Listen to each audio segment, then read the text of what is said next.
Bien-aimé dans le Seigneur, Shalom. Quand Dieu t'enseigne à déclarer plutôt qu'à supplier. C'est là le thème que nous allons aborder tout à l'heure. Sans plus tarder, nous pouvons prendre nos Bibles dans le livre de 1 Roi, chapitre 17, verset 1er. Je lis au nom de Jésus. Élie, le Tishbite, l'un des habitants de Galade, dit à Akab, « L'Éternel est vivant, le Dieu d'Israël dont je suis serviteur. Il n'y aura ces années-ci ni rosée, ni pluie, sinon à ma parole. » Nous lisons encore le deuxième passage dans toujours le livre de 1 Roi, chapitre 18, verset 36. Au moment de la présentation de l'offrande, Élie, le prophète, s'avança et dit, « Éternel, Dieu d'Abraham, d'Isaac et d'Israël, que l'on sache aujourd'hui que tu es Dieu en Israël, que je suis ton serviteur et que j'ai fait toutes ces choses par ta parole. » Voilà les deux passages que nous allons aborder aujourd'hui. Nous sommes dans le livre de 1 Roi, l'histoire d'Élie. Quand Dieu t'enseigne à déclarer plutôt qu'à supplier. Ici, il s'agit d'une prière que Élie, le prophète, avait fait. Donc, j'ai pris deux prières. Quand il est apparu en Israël, il a disparu et il est revenu encore pour la deuxième fois. Il a fait encore une prière. La première prière a été exaucée et la deuxième aussi a été exaucée. Dans la première prière, il a prié, la pluie s'est arrêtée. Et dans la deuxième prière aussi, il a prié, le feu est descendu et la pluie est descendue. Donc, c'était une prière exaucée, une prière que le Seigneur avait entendue et la gloire de l'Éternel a été manifestée. Donc, c'est une parole qui a tout changé. Nous devons savoir dans nos vies que nos paroles ont du poids quand l'Éternel est avec nous. Si Dieu est avec toi, tout ce que tu vas déclarer, le Seigneur va t'exaucer, il va te répondre. C'est une prière pleine d'assurance et d'espoir que l'homme de Dieu a fait devant les prophètes de Baal. Nous devons faire aussi ce genre de prière, une prière qui a été faite avec calme et certitude, une prière qui avait des résultats. Bien-aimé, par la prière des déclarations, tu es capable de changer les saisons de ta vie. Tu es capable de changer toutes les situations que tu peux rencontrer dans la vie. Du malheur au bonheur, tu peux changer de la tristesse à la joie, tu peux changer de l'esclavagisme à la liberté, de la maladie à la guérison. Donc la prière de déclaration peut transformer des choses dans ta vie. Le Seigneur t'a donné ses pouvoirs. Tu l'as, car il a dit, je vous ai donné le pouvoir de marcher sur les serpents, les scorpions et sur toute puissance de l'ennemi et rien ne pourra vous nuire. Donc rien ne va te nuire, rien ne va te déranger car tu as déjà reçu ce pouvoir.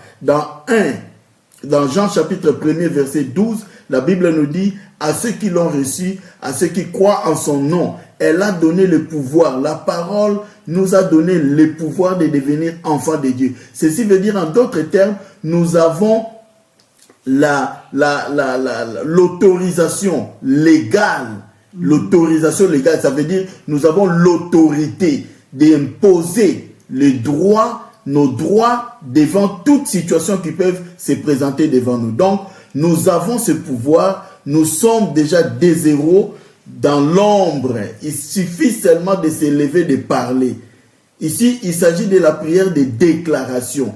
Prononce des paroles. Si nous voulons voir bien ce que l'homme de Dieu a dit dans sa prière, il a dit ici, la dernière partie du chapitre 1er, verset 1er du chapitre 17, il a dit, il n'y aura ni pluie ni rosée, sinon à ma parole.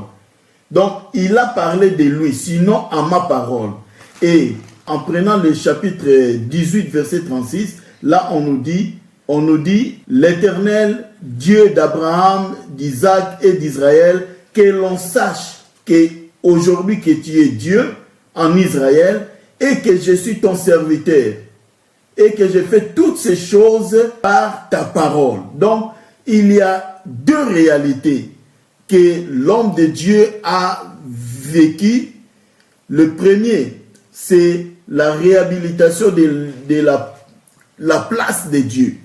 Dieu doit prendre sa place, reprendre sa place, parce que lorsqu'il y a eu désordre, lorsqu'il y a eu confusion, la femme du roi a amené les autres dieux, les dieux Baal et les dieux Astarté, il a envahi tous les pays.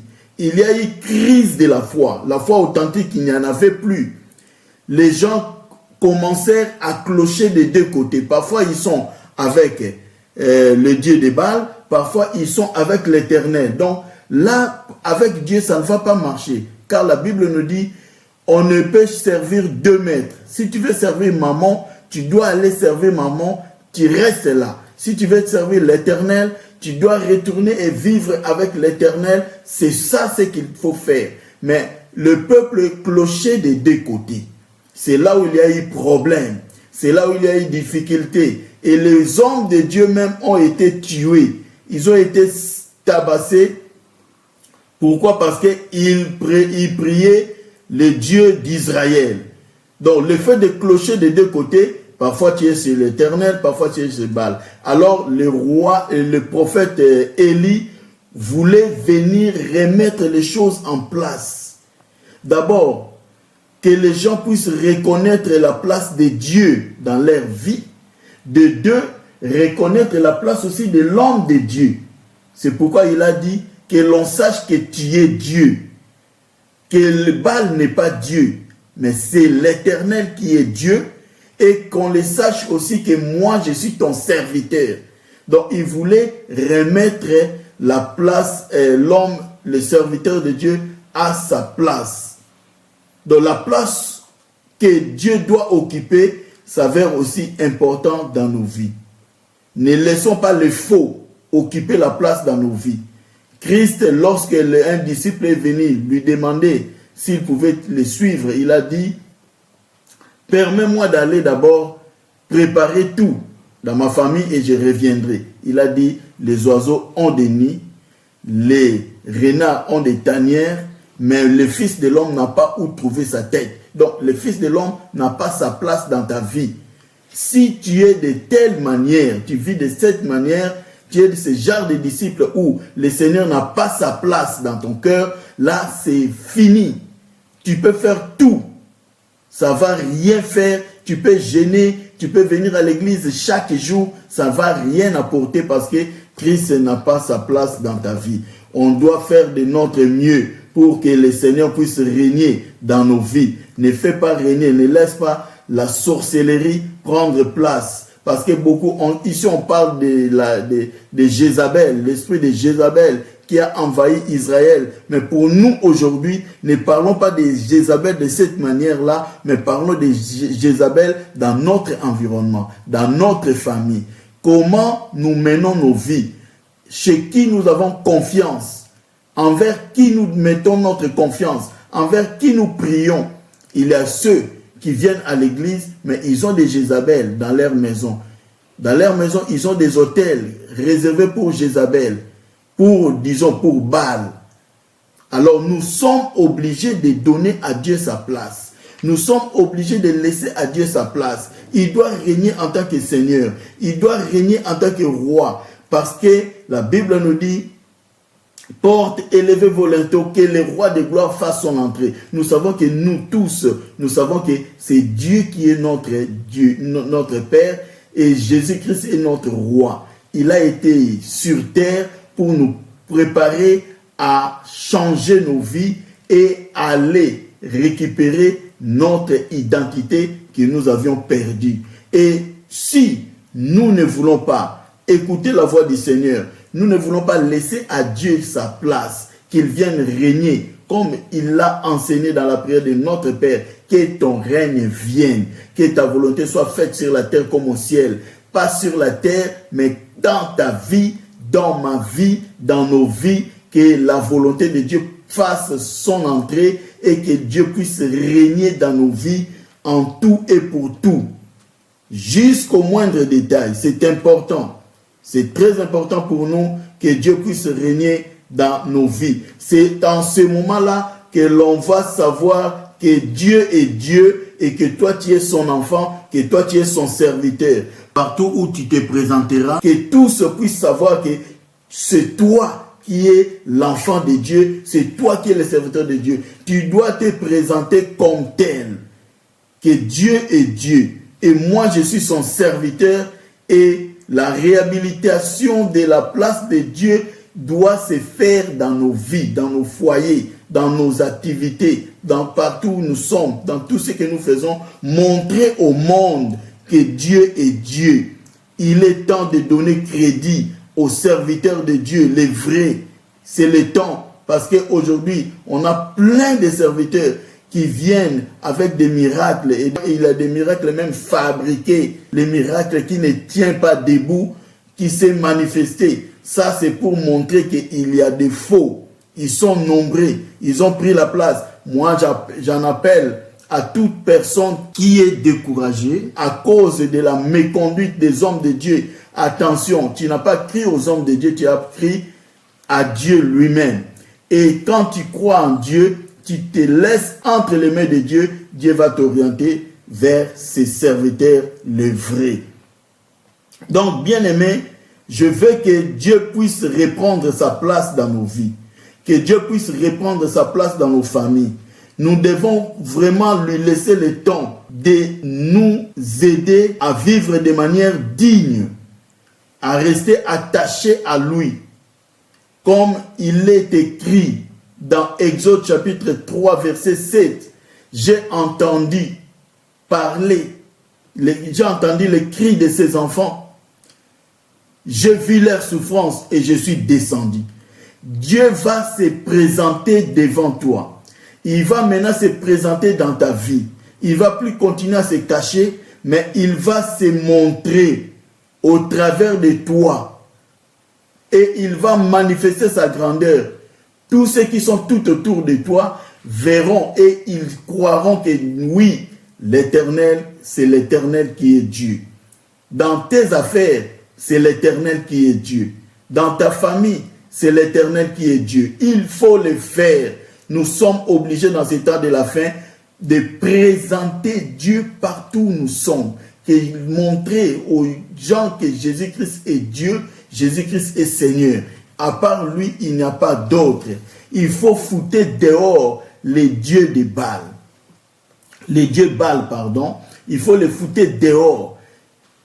Tous ceux qui prenaient la place dans nos cœurs, ils doivent nous libérer, s'éloigner, s'écarter de nos vies, car il est temps. Le temps est là où le Seigneur doit être glorifié dans nos vies. C'est le temps où le Seigneur doit être exalté dans nos vies. Si tu avais un problème, tu avais une difficulté qui te tourmentait, il est grand temps de faire cette déclaration dans ta vie et le Seigneur agira.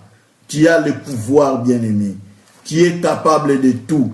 Tu es capable d'apporter la solution, de répondre à tout problème. Même quand il y a l'adversité, il y a l'ennemi qui se présente devant toi pour chercher à te détruire, je t'assure, n'aie pas peur. Car le Seigneur est avec toi, le Seigneur est ta victoire et il se manifestera. Il y a des lieux où le Seigneur va te demander de lutter toi-même, de combattre jusqu'à réussir à trouver solution ou la victoire dans ta vie. Mais il y a des choses aussi où toi tu ne feras rien. Tu ne feras que déclarer, le Seigneur lui-même agira. Bien-aimé, il est temps que le feu descende. Il est temps que le feu descende du ciel. Il est temps que ta vie soit transformée. Il est temps que la vie des membres de ta famille soit transformée. Ces problèmes-là, cette difficulté-là qui t'a mené à avoir des pensées négatives, à t'inquiéter, il est grand temps d'essayer. comme un homme de Dieu qui a l'habitude de dire, si ton Dieu n'agit pas, essaye le mien. Essaye encore une fois de plus, n'abandonne pas. Dieu est là pour répondre. Il est là pour faire descendre du feu. Et toi, tu seras capable d'arrêter la pluie du côté de l'ennemi. Même s'ils ont formé des projets contre toi. Même s'ils conspirent contre toi. Comme Jézabel l'a fait contre les prophètes de l'Éternel. Ils finiront par tomber dans leur propre piège. Et toi, tu seras vainqueur. Que Dieu te bénisse. Nous allons fermer nos yeux pour la prière. Seigneur Père éternel, nous te bénissons, nous te glorifions pour ta grâce. Merci pour ce message que tu nous as donné. Nous abandonnons nos vies entre tes saintes mains. Nous implorons ta faveur et ton amour, Seigneur Dieu, dans nos vies. Père céleste, comme tu nous as parlé au travers de ces messages, nous voulons, Père éternel, abandonner nos vies entre tes saintes mains. Viens régner, Seigneur Dieu, comme cela est écrit dans les Écritures, Seigneur mon roi. Règne dans nos cœurs. Manifeste-toi et accomplis ta volonté, Seigneur Dieu, dans nos vies.